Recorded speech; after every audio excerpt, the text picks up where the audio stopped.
Hello, जय जिनेंद्र दोस्तों। कैसे हैं आप सब? क्या हाल समाचार? मार्केट तांडव कर रहा है और आप परेशान हो रहे हैं। रीज़न क्या है उसका? उससे पहले रिस्क डिस्क्लोजर एंड डिस्क्लेमर को ध्यानपूर्वक पढ़ लेंगे। अभी जो भी हम चर्चा कर रहे हैं वो किसी भी फॉर्मेशन पे no buy sell hold recommendation नहीं है, कोई भी रिकमेंडेशन नहीं है, इस बात को ध्यान रखेंगे। रिस्क डिस्क्लोजर एंड डिस्क्लेमर को ध्यानपूर्वक पढ़ लेंगे और मार्केट की करेंट सिचुएशन जो अभी चल रही है, क्या ये रसिया यूक्रेन के युद्ध में भी चला था, वो भी देखेंगे। लेकिन अभी बाजार उससे भी ज़्यादा पैनिक कर रहा है क्योंकि अभी क्रूड ऑयल की बात आ जाती है। क्रूड ऑयल समझ में आ रहा है ना, वो इकोनॉमी का पहिया है। वो ऊपर जाएगा तो सब चीज़ में आपको इम्पैक्ट देखने को मिलेगा। इन्फ्लेशन पे जो कि अभी दिखना शुरू हो चुका है। एलपीजी लोग हो हल्ला मचा रहे हैं, एलपीजी का क्राइसिस आ रहा है इंडिया में, ये चीज़ें हैं। और क्रूड ऑयल डायरेक्ट इकोनॉमी से कनेक्टेड है क्योंकि बिना तेल के इकोनॉमी चल नहीं सकती। फैक्ट्री हो, किसी भी चीज़, हर चीज़ में तेल की ज़रूरत पड़ती है, ईंधन की ज़रूरत पड़ती है।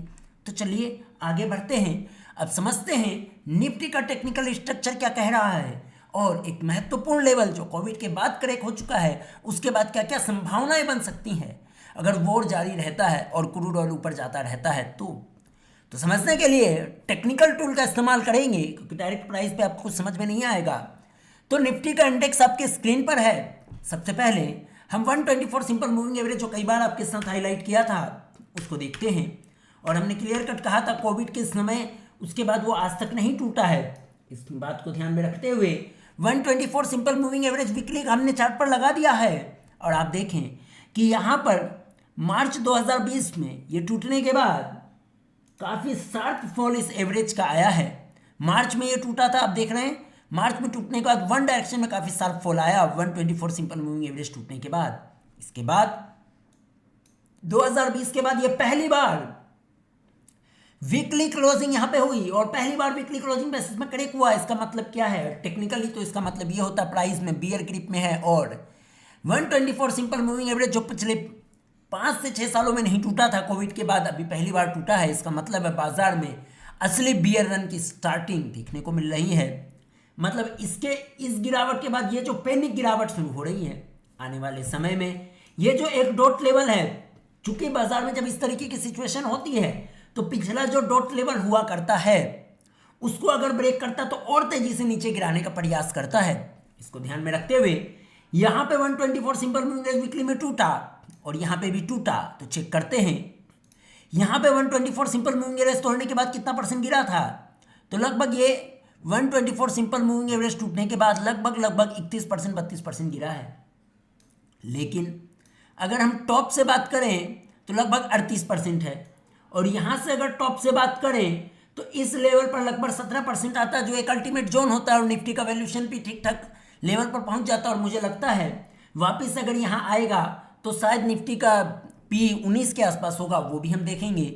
बने रहे इस टेक्निकल एनालिसिस में, कोई भी बाय सेल होल्ड रिकमेंडेशन नहीं है, लर्निंग वीडियो है। आपको इस तरीके से लर्निंग करने पे आपको समझ में आएगा कि चार्ट को कैसे देखते हैं, उसकी साइकोलॉजी को कैसे समझते हैं, तुक्का कैसे लगाते हैं, ऑब्जर्वेशन कैसे करते हैं। इसके बाद 124 मूविंग एवरेज तो टूट ही गया है। इसके साथ कोविड के बाद पहली बार 30 के आसपास ये जो RSI वीकली का आया है, इसका मतलब है कि ये RSI जैसे ही वीकली का यहाँ पर और 30 के नीचे जाएगा बहुत तेजी से गिरावट देखने को मिल सकती है और प्राइस इस तरीके से फॉल करेगी।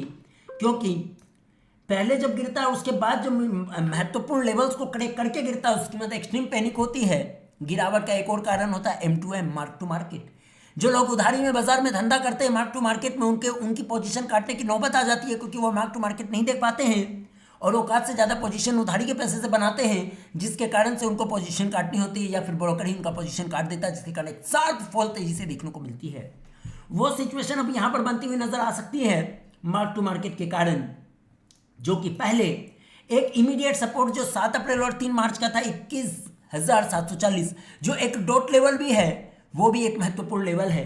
वो टूट जाता है तो 21,000 के आसपास आकर निफ्टी दम लेने का प्रयास करेगा। अब इस स्थिति को समझने के लिए रसिया यूक्रेन वाले वॉर के सिचुएशन पे चलते हैं। यहाँ पे देखें रसिया यूक्रेन शुरू हुआ था 2021-22 के पीरियड में, 2022 के पीरियड में मान लो या मिड के मान लो, समझ गए। और यहाँ से बाजार गिरा गिरा, उछल कूद कितना किया इसको देखो। लेकिन यहाँ पे वन डायरेक्शन गिरने के बाद एक बार उछल करके इस तरीके का उछल कूद इसने नहीं किया। तो अब ये यहाँ से गिरने के बाद इस सेम पैटर्न को यहाँ पे दोहरा रहा है और यहाँ तेजी से यहाँ तक गिराने का प्रयास कर रहा है। अब अगर 21,000 भी आ जाता है तो क्रूड ऑयल पर पूरे बराबर नजर रखनी। अगर क्रूड ऑयल शांत नहीं होता या वॉर जैसी सिचुएशन रुकती नहीं है तो हो सकता है इसको भी करेक्ट करने का प्रयास करे। संभावना कम नजर आती है क्योंकि वैल्यूएशन 21,000 आने पर ही पी वाइज इतना सस्ता हो जाएगा कि शायद जमकर यहाँ पर म्यूचुअल फंड वाले पोजीशन बनाना चालू करेंगे या झोंक झोंक कर पैसा डालेंगे, कूद कूद कर पैसा डालेंगे, जिसमें वो 21,000 के लेवल को बचाने का प्रयास करेंगे। ऐसा हो सकता है। फिलहाल प्राइस एक्शन एंड साइकोलॉजी के अकॉर्डिंग ये लेवल टूटा है, तो जिसके कारण और तेजी से गिरावट देखने को मिल सकती है। एक बार के लिए ऊपर ले जाएगा लेकिन फिर से गिरा देगा, ऐसी संभावना जब तक वो कोई न्यूज नहीं आती है पॉजिटिव साइड पे कि वॉर रुक गया। और जैसे ही वॉर रुकने की जो होगी उसके बाद क्या होगा, क्रूड ऑयल तेजी से शार्प फॉल करना शुरू करेगा, जो कि अभी दिख नहीं रहा क्रूड ऑयल में। तो जब तक वॉर नहीं रुकती है तब तक क्रूड ऑयल गरम गरम रहेगा, क्रूड ऑयल उबलता रहेगा। क्रूड ऑयल के उबाल के कारण निफ्टी ठंडा हो जाएगा और महत्वपूर्ण लेवल को तोड़ने के कारण तेज गिरावट, यानी कि अब समझो यहां से जो ये वन डायरेक्शन में तेजी लिया इसने, उसका 100% रिट्रेसमेंट यहां पर हो जाएगा 21,000 पर। यानी कि निफ्टी को अब पंटर पूरी कोशिश करेगा कि इसी महीने या अगले 10 से 12 दिनों के अंदर 21,000 लेकर आ जाया जाए, क्योंकि महत्वपूर्ण लेवल टूटने के बाद जो गिरावट होती है वो शार्प होती है, क्योंकि लोग वहां पर ट्रैप हो जाते हैं। M2M वाले खास करके उधारी के पैसे वाले, जिनके कारण उनकी सेलिंग आएगी, ब्रोकर पोजीशन काटेगा क्योंकि M2M दे नहीं पाएंगे और तेज गिरावट वहां पर और तेज सेलिंग देखने को मिल जाती है और यहाँ पे उस तरह की गिरावट हो सकती है। इस बीच कभी भी कोई भी डेवलपमेंट आती है वॉर रुकने वाली, तो क्रूड ऑयल में शार्प फॉल आएगा और निफ्टी में शार्प रिकवरी देखने को मिलेगी। आने वाले समय में ये अगर एक बार रुक भी जाता है तो भी ऊपर की ओर अब क्या है समझिए, सपोर्ट बिकम ए रेजिस्टेंस बन जाता है और गिरते हुए मार्केट में कोई सपोर्ट नहीं होता, बढ़ते हुए मार्केट में कोई रेजिस्टेंस नहीं होता। इस नियम को याद रखेंगे, खासकर जब वॉर ऐसी सिचुएशंस बाजार में होती है जो इसमें बाजार सिर्फ मनोविज्ञान पर काम करता है और वो कुछ वैल्यू नहीं देखता है। शॉर्ट टर्म में बाजार साइकोलॉजी पे चलता है, वो वैल्यू नहीं देखता, हालांकि लॉन्ग टर्म पे भी साइकोलॉजी पे चलता है, फिर वो वैल्यू को देखता है। तो सारा गेम मनोविज्ञान का है। अभी 23,640 अब एक स्ट्रॉन्ग रेजिस्टेंस बन जाएगा, क्योंकि पहले 23,640 ही एक स्ट्रॉन्ग सपोर्ट की तरह काम कर रहा था, जिसको अब वीकली पे करेक्ट कर चुका है।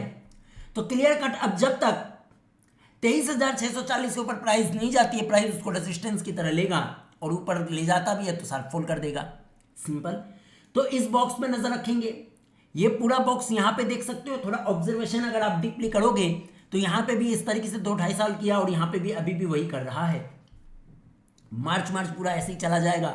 हो सकता है इस मार्च में ही, अभी 15 दिन बचे हुए, 15 दिनों के अंदर अंदर 21,000 या 21,740 का लेवल को बहुत जल्द टच करा दें और फिर वहाँ पे थोड़ा सा रुकने का प्रयास करो और वैल्यू दिखने के कारण उसको एक शार्प तेजी ऊपर की ओर रिकवरी करने का प्रयास कराए। तो देखते हैं क्या होता है, सब संभावनाओं का गेम है। क्रूड पे नजर रखना है। अभी करंट स्विंग हाई जो रिकॉर्ड हाई लगाया था, क्रूड उसके ऊपर निकल जाता तो तांडव करेगा, फिर 21,000 लेवल को भी तोड़ के और तेजी से नीचे गिराने का प्रयास करेगा। यहाँ पे आप शार्प फॉल देख सकते हैं। इसके साथ वीकली पे आप देखें 1 2 3 4 5 वीक में लगातार ये तेजी से गिराया, डराया, धमकाया, भगाया, उसके बाद रिकवरी भी आप देख सकते हैं। 3-4 वीक में ही तेजी से इस गिरावट को रिकवर करने का प्रयास किया और 3 से 4 महीने में वापस इस लेवल पर आकर खड़ा हो गया। अगर मार्च में आते हैं, अगर ये मंथली पे आते हैं तो ये देखें तेजी से 3 महीने में गिरा, तो 3 महीने में इसने रिकवर करके लगभग 3-4 महीने में पूरा रिकवरी कर दिया और फिर एक तेजी रैली ली और रुका, उसके बाद फिर भागा। समझ गए अब? तो ये मंथली का यहाँ पर भी देख सकते हैं शार्प फॉल, लेकिन इस बार अगर ये लेवल टूटता है 740 तो 21,000 पर ले जाकर ही मानेगा, क्योंकि जब बाजार वापिस से इस तरीके से रिकवर करके घूमता है तो इस लेवल को जल्दी तोड़ता नहीं। अगर तोड़ देता तो इस लेवल पर रुकता नहीं और फर्दर साइकोलॉजी है कि लोगों को लगे कि क्रैश हो गया और तेजी से गिराने का प्रयास करता है और वहां पे इतनी तेजी से गिराने का प्रयास करता है कि लगता है अब तो सब कुछ खत्म हो गया और उसी तरीके से तेजी से स्पीड से वो रिकवर करने का भी प्रयास करता है, क्योंकि निफ्टी फिर उस हिस्टोरिकल पी के आसपास लगभग वैल्यूएशन जो है रीजनेबल हो जाएगा पी वाइज इंडेक्स में। ठीक है, तो जिस कारण से इंडेक्स को बचाने का प्रयास किया जा सकता है अगर 21,000 का लेवल आता है। तो अगेन ध्यान रखेंगे, सारा खेल क्रूड ऑयल और वॉर पे टिका है। कभी भी वॉर स्टॉप होती है, बाजार कहीं से भी घूम जाएगा, लेकिन फिलहाल की टेक्निकल स्ट्रक्चर के अकॉर्डिंग 21,000 का लेवल ओपन हो चुका है और ये यहाँ पर देखकर अफसोस या डरने रोने धोने वाली कोई बात ही नहीं है, क्योंकि यहाँ पे भी इसी तरीके से प्राइस एक्शन ने किया और वही सेम चीज़ यहाँ दोहरा रहा है। बस यहाँ पे चीज़ बदल गई है, क्रूड ऑयल ऊपर जा रहा है और ये 124 सिंपल मूविंग एवरेज पहली बार कोविड के बाद तोड़ा है, जो कि एक पैनिक का सिचुएशन क्रिएट करेगा और पैनिक तेज होगा और काफ़ी खतरनाक होगा, भयंकर डर लगेगा जिन्होंने कभी इस तरह की गिरावट देखी नहीं है। RSI भी 30 के नीचे फिसलते ही गिरावट तेज हो जाती है, इस बात को ध्यान रखेंगे। तो अब RSI 20 और 15 पे नज़र रखना है। ये तो वीकली का RSI है, ठीक है। मंथली का RSI भी अगर आप देखें तो कोविड के बाद मतलब 2022 यूक्रेन के बाद पहली बार ये 50 के नीचे फिसला है। ये भी एक संकेत है कि प्राइस बहुत ज़्यादा वीक है RSI के अकॉर्डिंग। वीकली के अनुसार भी तो कुछ नहीं है, यहाँ पे चार्ट सिंपल बोल रहा है कि भाई मैं यहाँ पे भी यहाँ पे ड्रामा किया हूँ, उसके बाद भागा हूँ, तो मैं यहाँ पे भी ड्रामा ही कर रहा हूँ। ये कह रहा है 21,000 है, देख लो, उम्मीद करेंगे। चार्ट बोलता है तुम उम्मीद करके चलो कि 21,000 आएंगे। जब तक वॉर जारी है हम 21,000 की तैयारी कर रहे हैं, क्योंकि मैंने इस लेवल को वीकली पे क्लोज करके तोड़ दिया। इसका मतलब है मैं काफ़ी पैनिक में हूँ। क्रूड ऊपर जा रहा है, मार्केट क्रूड पर नजर रख रहा है और ट्रम्प चाचा के इंडिकेटर पर नजर रख रहा है। इसके बाद बाजार ये कहता है कि भाई मैं देखो यहाँ पे तुमको बेवकूफ़ बनाया, परेशान किया, उसके बाद मैं भाग गया वन डायरेक्शन में, यहाँ से यहाँ कितनी तेजी भागा, यहाँ से यहाँ अगर आप चेक करेंगे तो 10,000 पॉइंट भागा। अब यहाँ से अगर 21,000 से चेक करेंगे तो 31,000 के आसपास का 10,000 पॉइंट का लेवल आता है अगले 2 सालों में, ठीक है। लेकिन क्लोजिंग जो है इस साल की भी चूंकि 21,000 का लेवल भी आ जाएगा तो लोगों को लगेगा अब तो सब कुछ खत्म, अब सब कुछ खत्म। लेकिन हमारा मानना है दिसंबर की क्लोजिंग इसके ऊपर ही होगी। लगभग पिछले साल की जो क्लोजिंग है उसके ऊपर जाकर क्लोजिंग होने की संभावना इस साल भी नजर आती है। हमें अपने भारत की ग्रोथ स्टोरी पर फोकस रखना चाहिए और क्रूड ऑयल के कारण अगले 2 क्वार्टर रिजल्ट जो है उसमें इम्पैक्ट पड़ेगा, क्योंकि क्रूड ऑयल जो है भैया वो एक इंडस्ट्री का सबसे बड़ा पहिया है, ईंधन है, उसके बिना कोई काम नहीं होने वाला। तो उसकी कॉस्टिंग बढ़ती है तो खर्चा बढ़ जाता है तो प्रॉफिटेबिलिटी घट जाती है। इस बात को ध्यान रखेंगे। तो ये कहीं ना कहीं अगले 2 क्वार्टर में रिजल्ट्स में देखने को मिलेगा, जिसके कारण भी बाजार जो थोड़ी जल्दी तेजी में जा सकता था वो थोड़ा सा रुक कर जाने का प्रयास करेगा, अगले 2 क्वार्टर देखने का प्रयास करेगा। तो अब स्मॉल कैप माइक्रो कैप की थोड़ी डिले हो सकती है तेजी, समझ गए। जो उसमें रिकवरी फास्ट होनी थी वो फास्ट रिकवरी थोड़ी डिले हो सकती है क्रूड ऑयल के कारण, क्योंकि छोटी कंपनियों में और ज़्यादा इम्पैक्ट पड़ता है। तो निफ्टी की मोहमाया अभी तक यहीं पर थी। निफ्टी कुछ नहीं कह रहा, बोल रहा भैया मैं थोड़ा सा भी, क्योंकि डेली पे मैं ओवरसोल्ड जोन पे आ चुका हूँ और ऑलरेडी मैं यहाँ पर लगभग 20 के आसपास आ जाऊँगा मान लो, या गैप डाउन करता हूँ तो एक बार ऊपर खींच लूँगा, लेकिन ये कहता मैं ऊपर जाऊँगा फिर से गिर जाऊँगा जब तक वॉर नहीं रुकता है। तो टेक्निकली अब इस कैंडल, क्योंकि एक बड़ी कैंडल बन गई है, तो ये बड़ी कैंडल बन गई है तो इस बड़ी कैंडल का ये जो है 23,640, अब जब तक इसके ऊपर जाता नहीं है निफ्टी ऊपर जाएगी फिर से गिरा देगा और नीचे 21,740 का पहला सपोर्ट लेवल जो ये है, यहाँ से तेज बाउंस आया तो पहला लेवल इसमें नजर रखना है। ये टूटता है चूंकि इस लेवल पर आता है या लोअर सर्किट के साथ वापस से ऊपर नहीं खींच लेता है, मान लो आता है और लोअर सर्किट लगता है यहाँ पे और वापस से इसी तरीके से ऊपर नहीं खींचता है तो वो 21,000 पर ले जाकर मानेगा। हो सकता है क्रूड ऑयल इस बीच भी शांत ना हुआ तो इस 21,000 को भी तोड़ दे। ये सब चीज़ों की तैयारी करके रखनी है। बाकी सब मोहमाया है, बाजार ऐसा ही है, बाजार आपको पैनिक कराता, बाजार आपको डराता, बाजार आपको डाउट में रखता है। और इसी तरह इसलिए मैंने करीबन महीने भर पहले भी आपको कहा था कि लॉन्ग टर्म जो होता है इंश्योरेंस क्या अपने इन्वेस्टिंग में जब इंश्योरेंस करते हो हम उस ऑप्शन की जो लॉन्ग टर्म का ऑप्शन कैसे बिहेव करता है उसका बहुत जल्द एक 30 to 60 मिनट का एक लर्निंग वीडियो आपके लिए लेकर आ रहे हैं, जो कि पेड होगी, बहुत ही मामूली प्राइस है, जो कि आप इधर मिली सेकेंड में क्या उससे कई गुना ज़्यादा मिली सेकेंड में आप ऑप्शन में जुआ खेलकर डुबा देते हो, तो शायद आपको एक नॉलेज मिल जाएगा। तो उस नॉलेज के लिए हम आपके लिए एक recorded course Nifty long term index को कैसे बिहेव करता है उसको नॉलेज पर्पज से आपको, क्योंकि अभी लाइव मार्केट में उसको अच्छी होगी, लर्निंग कंटेंट बढ़िया मिल जाएगा, आपको सब कुछ प्रैक्टिकल नज़र देखने को मिलेगा, तो एक अच्छा नॉलेज आपको मिल सकता है। उसके लिए हम बहुत जल्द एक लर्निंग रिकॉर्डेड 60 मिनट के आसपास का कंटेंट आपके साथ शेयर करेंगे, लॉजिक भी शेयर करेंगे। और जो ऑप्शंस में सट्टा खेलते हैं वो रोज रोज सट्टा ना खेलकर ऑप्शंस में लॉन्ग टर्म ऑप्शंस के बिहेवियर को अगर समझ जाते हैं तो शायद उनको सिर्फ साल में 1 या 2 बार अपॉर्चुनिटी मिलती है, लेकिन वो भी 100% रिस्क के साथ। वो खुद से समझना, उस कॉन्सेप्ट को आप समझने के बाद खुद से निर्णय लेते हैं। मैं तो ये कहता हूँ ऑप्शन से दूर रहो, लेकिन हाँ लॉन्ग टर्म का ऑप्शन फ्यूचर की तरह एक्ट करता है, जैसा फ्यूचर एक्ट करेगा लॉन्ग टर्म का ऑप्शन वैसे एक्ट करता है। तो उसको समझदारी से कैसे किया जा सकता है या उसको कैसे समझ सकते हैं आपके लर्निंग कर्व को छोटा करने के लिए। आज से पहले शायद ही आपने लॉन्ग टर्म ऑप्शन का कहीं सुना होगा, और ना कोई ऑप्शन के जो भी कोर्स बेचने वाले ट्रेडर है ना, उन्होंने भी आपको इस सीक्रेट लॉन्ग टर्म ऑप्शन के बारे में नहीं बताया होगा। 100 में से 99% लोगों को ये लॉन्ग टर्म ऑप्शन का कॉन्सेप्ट पता ही नहीं होगा। 30 से 60 मिनट का लर्निंग कंटेंट रिकॉर्डेड हम आपके लिए लेकर आ रहे हैं बहुत ही मामूली प्राइस में, जिसको आप छोटा सा निवेश करके एक नॉलेज हासिल कर सकते हैं। और डॉट इंस्टीट्यूशनल लेवल भी हम बहुत छोटे प्राइस पे रिकॉर्डेड कोर्स 2 घंटे का आपके लिए लेकर आने वाले अगले 5 से 7 दिनों में, वो भी आपकी लर्निंग कर्व को छोटा करेगा और आपको ग्रेट एक्सपीरियंस देगा कि बाजार ऐसे भी पढ़ा जा सकता है, बाजार को ऐसा भी देखा जा सकता है। तो छोटी छोटी माइक्रो लर्निंग्स, छोटी छोटी प्राइजेस में आपके लिए अवेलेबल कराएंगे, और एक पूरा फुल कोर्स उसका थोड़ा सा बेशक आपको रिकॉर्डेड रहेगा और लाइव रहेगी 1 to 1, तो उसकी कॉस्ट ज़्यादा आएंगी क्योंकि उसमें हमें लाइव सपोर्ट देना होगा, लाइव मतलब अपना वक्त देना होगा। रिकॉर्डेड कोर्सेज जो होंगे, पूरा फुल कोर्स आपको बहुत ही नॉमिनल प्राइस पे मिल जाएगा, जो कोई भी अफोर्ड कर सकता है। और हमारी तरफ से ये कमिटमेंट रहेगी कि उस कंटेंट को कंज्यूम करने के बाद आपका लर्निंग कर्व कम से कम 5 साल छोटा हो जाएगा। डिपेंड करेगा आप उन चीज़ों पर कितनी अपनी मानसिकता के अकॉर्डिंग उसको अलाइन कर पाते हैं, कितनी उसको ज़्यादा आप लर्निंग कर पाते, प्रैक्टिस कर पाते, R&D कर पाते, उन लॉजिक्स को समझ पाते हैं। उसके बाद आप 10 में से 9 लोग 8 लोग जो डेडिकेटेड होंगे वो आत्मनिर्भर बन जाएंगे। खुद किसी को किसी से पूछने की ज़रूरत ही नहीं कि क्या हो रहा है क्या नहीं, खुद से चार्ट से बात करने लगेंगे। फिलहाल अभी हमारे पास ग्रेट अपॉर्चुनिटी है लॉन्ग टर्म ऑप्शंस की पढ़ाई करने का। तो सबसे पहला लर्निंग और रिकॉर्डेड कंटेंट हम आपके लिए अगले 2 से 3 दिनों में वो अवेलेबल कराने वाले हैं। फिलहाल निफ्टी में आपने देख लिया, हमने सब लॉजिक के साथ आपको बता दिया निफ्टी में क्या सीन चल रहा है। इसके साथ हम एक चीज़ और आपको दिखाते हैं, जीरोधा के चार्ट पर आते हैं और एंकर्ड वीवेव। आपने एंकर्ड वीवेव का नाम कभी सुना है? नहीं सुना। तो जब आप वीवेव करेंगे तो ये एंकर्ड वीवेव आएगा, ठीक है।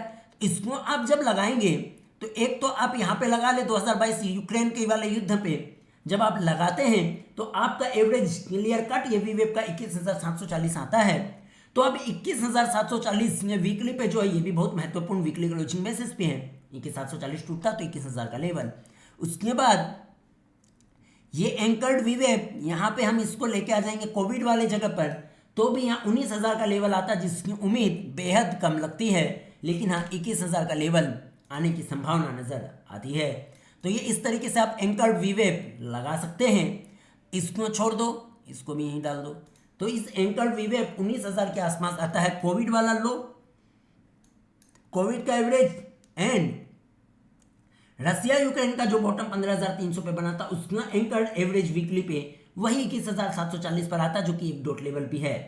तो यहाँ पर बहुत पैनी नज़र बनाए रखनी है, और यकीन मानिए लॉन्ग टर्म का ऑप्शंस आपको ज़रूर स्टडी कर लेनी चाहिए अगर जुआरी सटोरी से आगे बढ़कर प्रोफेशनल बनना हो। तो नहीं बनना हो हमारी कह जाती है, आप जाने आपका काम जाने, हम तो आपके लर्निंग को आपको छोटा कर रहे हैं। और देखो फ्री का नॉलेज फ्री का होता है, इसलिए थोड़ी मामूली चार्जेस अगर आप देंगे तो आपको एक अच्छी ग्रेट एक्सपीरियंस मिलेगी, आपको लर्निंग मिलेगी, और आप डेडिकेटेड के साथ उसको कंज्यूम करोगे और जाकर प्रैक्टिस भी करोगे। जब आप कुछ किसी चीज़ का त्याग नहीं करते हो तब तक बाजार में कुछ मिलता नहीं, और फ्री पॉकेट में तो कुछ नहीं मिलने वाला। लाखों 5-5, 10-10, 20-20 हज़ार वाले कोर्स वाले आपको स्कैल्पिंग बता रहे हैं, लेकिन कभी भी लॉन्ग टर्म का ऑप्शन के बारे में उन्होंने आपको नहीं बताया होगा। इनफैक्ट 2-2, 2.5 लाख के कोर्स वालों ने नहीं बताया होगा। ये एंकर्ड वीवेव आपको नहीं पता होगा। एक और आपको बता दूं, ये लो एक और है स्टैंडर्ड पिवोट। पिवोट पे अगर आप जाते हैं तो यहाँ पर आपको पिवोट जो है स्टैंडर्ड पिवोट लगाना है। पिवोट पॉइंट्स में आप चले जाइए, कोई नहीं, डेली पर आप पिवोट लगाते हैं तो आप क्लियर कट यहाँ पे देख सकते हैं कि डेली पे पिवोट लगाने के बाद वीकली पे आते हैं, लेकिन हमें स्टैंडर्ड पिवोट देखना है। हाँ जी, कोई नहीं, ये चलेगा। तो आप देखें ये एक पिवोट पॉइंट के नीचे क्लोज हो चुका है, और ये एक जो ये वाला लेवल है 23,300 के नीचे। अब पिवोट के अकॉर्डिंग यहाँ पे इस इंडिकेटर के अकॉर्डिंग, इस पैटर्न के अकॉर्डिंग यहाँ पे पूरी तरीके से खाई बन चुकी है, जो खाई आकर भरती है 21,300-400 इस पिवोट के अकॉर्डिंग, जो कि ये सेंट्रल का रिजल्ट आया था उस दिन का भी लो देख रहे हैं आप।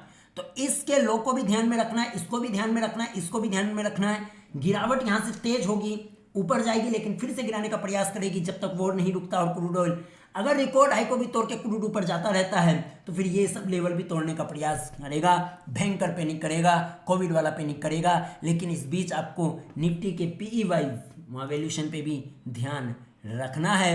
अगर हम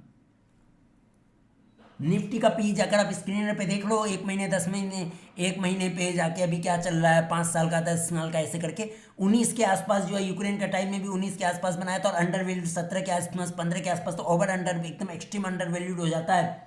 तो 19 का लेवल देखो, अब 19 का लेवल टूटता है। उम्मीद करते हैं 19 का लेवल तब आएगा जब ये 21,740 या फिर 21,000 का लेवल आता, तो 19 से नीचे चला जाएगा, जो कि लगभग फेयर वैल्यूड में आ जाएगा। निफ्टी का P wise earning price to earning ratio नजर रखिए। टेक्निकली मैंने आपको बता दिया, आरएसआई पे नजर रखिए। आरएसआई जो है यहाँ पे एक्सट्रीम ओवरसोल्ड जोन पे है वीकली पे, लेकिन कोविड के बाद पहली बार ये वापस ने यहाँ पर आया है। यहाँ पे भी नहीं आया था ये, इस पैनिक में भी नहीं आया, लेकिन अभी आया है। ये अगर टूटता है तो गिरावट और तेजी से फॉल कर सकती है, जो कि वीकली में 20 और डेली में 15 के आसपास, 15, 20 और 15 पे नजर रखना है। वहां पे एक रिवर्स लेने का प्रयास कर सकता है, एक बार रुकने का प्रयास कर सकता है। और इस बीच इन दोनों लेवल पर कहीं पे भी ऐसी बड़ी कैंडल बनती है तो एक बार के लिए समझा जा सकता है कि शायद कहीं ना कहीं वो सपोर्ट बना रहा है या बॉटम बनाने का प्रयास कर रहा है। अगेन अब चूंकि ये महत्वपूर्ण लेवल को ब्रेक किया है तो बॉटम 21,740 या 21,000 का लेवल के आसपास आता है। उसमें ये ध्यान रखना है कि वो अगर कंटिन्यू चलती रहती है, शांत होता हुआ नजर नहीं आता और क्रूड ऑयल ऊपर जाता रहता है, क्रूड ऑयल की क्राइसिस और आती है, क्रूड ऑयल ऊपर जाता रहता है, तो फिर इन लेवल्स को भी बाजार रिस्पेक्ट नहीं करेगा और सेंटीमेंट के कारण और तेजी से गिरा सकता है।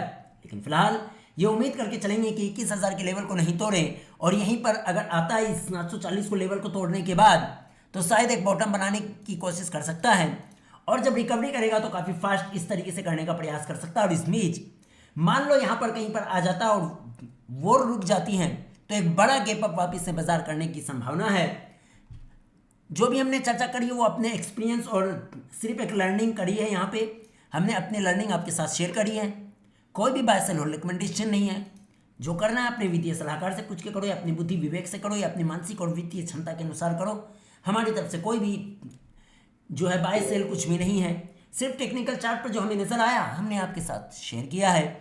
उम्मीद है इस तरीके का टेक्निकल एनालिसिस जो हमने यहाँ पर आपके साथ शेयर किया फुल ट्रांसपेरेंसी के साथ कि इसको देखो, उसको देखो, इसको देखो, उसको देखो, सब कुछ देखो, तो आपको ये चीज़ें समझ आई होगी। इसके साथ वीकली पे अगर बॉलिंजर बैंड जाए, 4-5 चीज़ें दिखा देते बिना इंडिकेटर का, आपको इसमें नहीं समझ में आता है। बॉलिंजर बैंड वीकली का एकदम बॉलिंजर बैंड को ब्लास्ट करके नीचे क्लोज कर चुका है, ये अच्छी बात नहीं है। बॉलिंजर बैंड ब्लास्ट कर चुका है, अच्छी बात नहीं है। वापिस से बॉलिंजर बैंड के ऊपर अगर क्लोज करता है तो भी इसको 24,000 लगभग 23,640 तो है ही, लेकिन वीकली में वापस से बॉलिंजर बैंड को ये अगर बीबी ट्रैप करना है तो बॉलिंजर बैंड के ऊपर जाकर इसको इस वीकली के ऊपर जाकर क्लोज करना होगा, जो कि 24,440 जो कि पहले एक महत्वपूर्ण लेवल हुआ करता था, वो टूट कर 23,640 में आया, अब 21,740 में आता है, उसके बाद 21,140 के आसपास आता है। इस तरीके से चार्ट की लर्निंग कर सकते हैं। फर्दर आगे जो भी सिचुएशन यहाँ पे दिखेगी, आगे हम रेगुलर बेसिस पे अपना एनालिसिस, खुद का पर्सनल एनालिसिस शेयर करेंगे जो हमारी समझ है उसके अकॉर्डिंग, और कोई भी बाय सेल रिकमेंडेशन नहीं है। उम्मीद है ये एनालिसिस आपको समझ में आया होगा। ये लर्निंग कंटेंट था, उम्मीद है आप इस तरीके से जाके चार्ट पे स्टडी करके आत्मनिर्भर बनने का प्रयास करेंगे, वो भी लॉजिकल वे में और मोहमाया से ऊपर उठकर।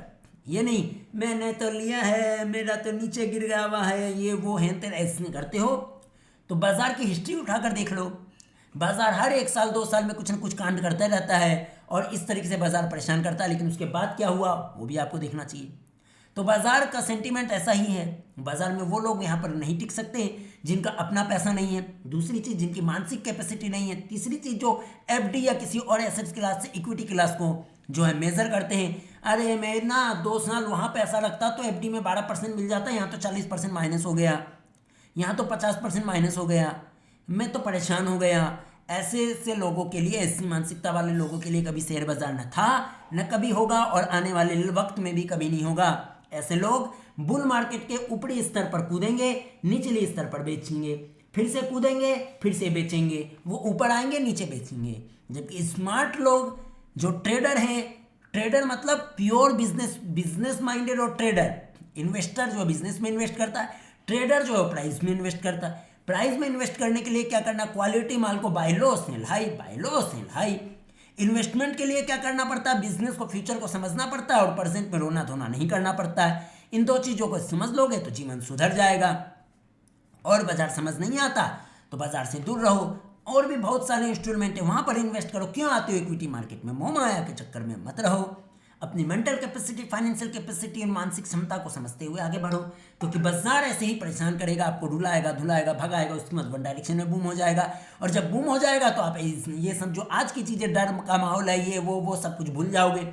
जैसे इस रैली में, यहाँ यूक्रेन के बाद इस रैली में जो रैली शुरू हुई, आप यूक्रेन भूल गए। वैसे ही यहाँ पे अभी आप थोड़े दिन बाद जब वापस अगले 2-4-6 महीने में बाजार तेजी से रिकवरी करना शुरू करेगा, आप क्रूड ऑयल सब भूल जाओगे, आप सब कुछ भूल जाओगे। यही बाजार की फितरत है।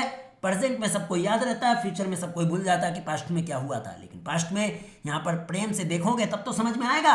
ये सिचुएशन यहाँ पे भी हुई थी, अब यहाँ पे भी हो रही है। यहाँ इसने 2-3 बार करके लोगों को परेशान किया, यहाँ पे तेजी से गिर के रिकवर करके, थोड़ा सा गिर के फिर से रिकवर करके फिर से अब गिरा रहा है। तो इस साइकिल को ये यहाँ पर पूरा कर रहा है।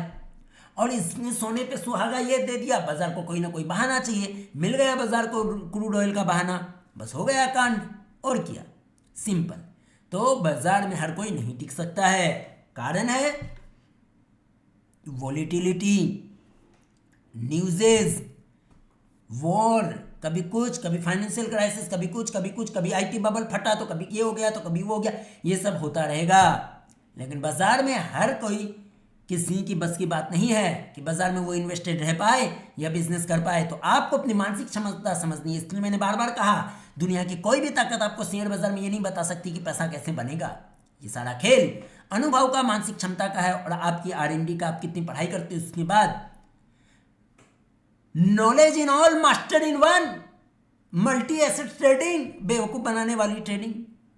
एक ट्रेडिंग कर लो पहले, एक चीज में पहले सुधर जाओ, एक चीज में डिसिप्लिन मेंटेन करना शुरू कर दो, एक चीज को बेहतरीन अच्छे से समझ लो, उसके बाद मल्टी एसेट ट्रेडर खुद बन जाओगे। कई लोग हैं मल्टी एसेट ट्रेडर बनो, आ जाओ आ जाओ, एक में तो काम बन नहीं रहा, एक में डिसिप्लिन मेंटेन नहीं हो रहा, वो मल्टी एसेट ट्रेडर बनेगा। तो इन सब चीजों को ध्यान रखें। Knowledge in all, master in one. मिलते हैं नेक्स्ट मार्केट ओपन होने के बाद। फर्दर जो भी यहाँ पे सिचुएशन बन रही है, मैं यहाँ पे बड़ा पिक्चर देख रहा हूँ, मैं यहाँ day to day hourly candle वाला गेम नहीं देख रहा हूँ। इस बात को ध्यान रखेंगे।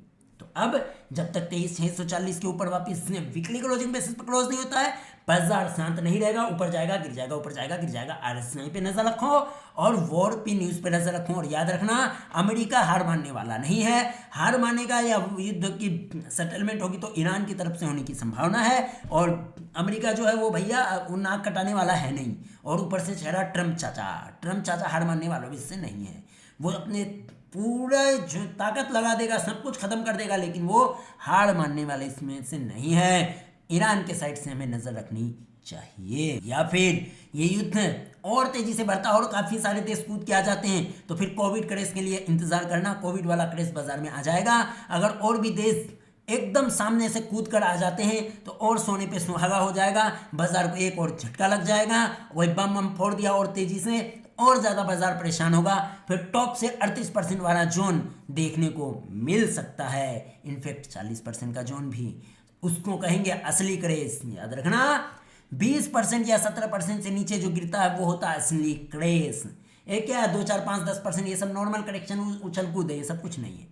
असली क्रेश तब होगा जब इंडेक्स 20% के नीचे क्रेश करना शुरू करेगा।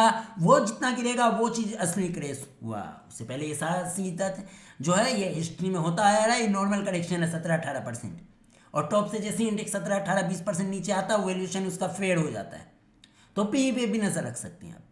तो इन सब 4-5 चीज़ों से, और सबसे बड़ा इंडिकेटर बाजार में अभी ये वॉर इंडिकेटर और ट्रम्प चाचा का इंडिकेटर, इन दोनों पर नजर रखो। इन दोनों से ही सारा गेम चेंज होगा। फिलहाल गिरते हुए बाजार का कोई सपोर्ट नहीं होता, बढ़ते हुए बाजार का कोई रेजिस्टेंस नहीं होता। इस मगज को अपने में बिठा के रख लो। वीडियो काफ़ी ज़्यादा लंबी हो चुकी है, अभी के लिए दीजिए इजाजत। रिस्क डिस्क्लोजर डिस्क्लेमर को ध्यानपूर्वक पढ़ लेंगे। कोई भी आपके लिए हमने बाय सेल होल्ड रिकमेंडेशन नहीं है, कोई ओपिनियन है, सिर्फ एजुकेशनल पर्पस से। रिस्क डिस्क्लोजर को ध्यानपूर्वक पढ़ लेंगे। धन्यवाद।